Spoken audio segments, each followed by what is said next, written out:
નમસ્કાર દર્શક મિત્રો, ગિરનારની પરિક્રમા કરનારો માટે મોટા સમાચાર સામે આવ્યા છે। આ વખતે આગામી 2 થી 5 નવેમ્બર સુધી ગિરનારની લીલી પરિક્રમાનું આયોજન કરાશે।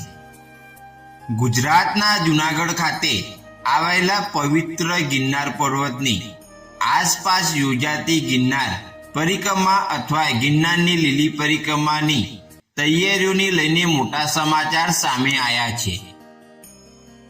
દર વર્ષની જેમ આ વર્ષ પણ હજારો ભક્તોની ગિરનારની પરિક્રમા કરવા પહોંચશે, જેને લઈને તંત્ર દ્વારા પૂરતી તૈયારીઓ સજ્જન સુરક્ષા વ્યવસાયો કરી રહી છે। ગિરનારની પરિક્રમા કરનારો માટે મોટા સમાચાર સામે આવ્યા છે। આ વખતે આગામી 2 થી 5 નવેમ્બર સુધી ગિરનારની લીલી પરિક્રમાનું આયોજન કરાશે। નવા વર્ષમાં કારતક સુદ 11ના રાત્રેના 12 વાગ્યેથી પરિક્રમાનો વિવિધ પ્રારંભ થશે। તંત્ર દ્વારા ગિરનારની પરિક્રમા પહોંચવા માટે વધારાની એસટી વધારાઈ છે। એટલું જ નહીં, એસટી અને રિક્ષા ભાડા પર નિયંત્રણ પણ જરૂર છે।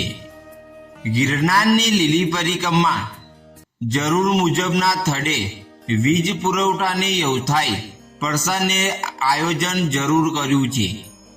2 નવેમ્બર પહેલા પરિક્રમા માટે ના પહોંચવા શ્રદ્ધાળુઓને અપીલ કરવામાં આવી છે। ગિરનારની લીલી પરિક્રમા 2025 તારીખ ગિરનાર પરિક્રમાનો પ્રારંભ 2 નવેમ્બર 2025 કારતક શુક્લ એકાદશીના રોજ થશે અને તે 5 નવેમ્બર 2025 કારતક પૂર્ણિમાના રોજ સમાપ્ત થશે। દર વર્ષે દેવ દિવાળીના પવિત્ર અવસરે આ 5 દિવસની યાત્રાનું આયોજન થાય છે। આ સમયગાળા દરમિયાન ગીર જંગલ વિસ્તારનો આ માર્ગ માત્ર 5 થી 10 દિવસ માટે જ ખુલ્લો મૂકવામાં આવે છે, જેમાં મોટી સંખ્યામાં શ્રદ્ધાળુઓ ભાગ લે છે। ગિરનારની લીલી પરિક્રમા જાણો શું છે પરિક્રમાની કૃષ્ણ સાથે જોડાયેલી ગાથા। દામોદર કુંડમાં સ્નાન સાથે શરૂ થાય છે પરિક્રમા। ગિરનારની લીલી પરિક્રમા કારતક સુદ 11 થી પૂનમ સુધી ચાલે છે, જેમાં ભાવિકો એકાદશીના દિવસે દામોદર કુંડમાં સ્નાન કરી દામોદરીના દર્શન કરી ભવનાથ મહાદેવ, દુધેશ્વર મહાદેવના દર્શન કરી ગિરનાર તળેટીમાં રાત્રિ પસાર કરે છે। 11ની રાત્રે લીલી પરિક્રમાનો વિવિધ આરંભ થાય છે। ભક્તો કુલ 36 કિલોમીટરનું અંતર કાપીને ગિર સર્કલ પૂર્ણ કરે છે। ગિરનારની તળેટીમાં લીલુંચક પૂર્ણ કરવા માટે લાખો શ્રદ્ધાળુઓ ગિરનારની પર્વતની આસપાસ કુલ 36 કિલોમીટરનું અંતર ચાલે છે। પરિક્રમા માર્ગ પર વિવિધ ઉતારા મંડળો દ્વારા ભોજનની વ્યવસ્થા કરવામાં આવે છે, જ્યારે કેટલાક ભક્તો ઘરેથી કાચા માલ લાવે છે અને જંગલમાં જ રસોડું કરીને વન ભોજન કર્યાનો આનંદ પણ માણે છે।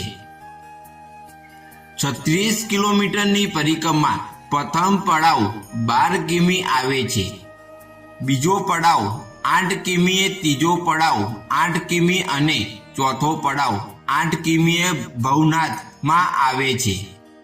તેમજ પરિક્રમાનો પ્રારંભથી જુદી જુદી જગ્યાએ પાણીની વ્યવસ્થા ઊભી કરવામાં આવી છે, જેમાં કાળકાનો વડલો, જીનાબાવાની મઢી, માંડવેલની ઘોડી, માંડવેલની જગ્યા, સૂરજકુંડલાની જગ્યા, સુરજનાળા નાળ દેવતાના સ્થાનક પાસે બોરદેવી 3 રસ્તા અને બોરદેવી જગ્યાએ પાણીની વ્યવસ્થા કરવામાં આવી છે।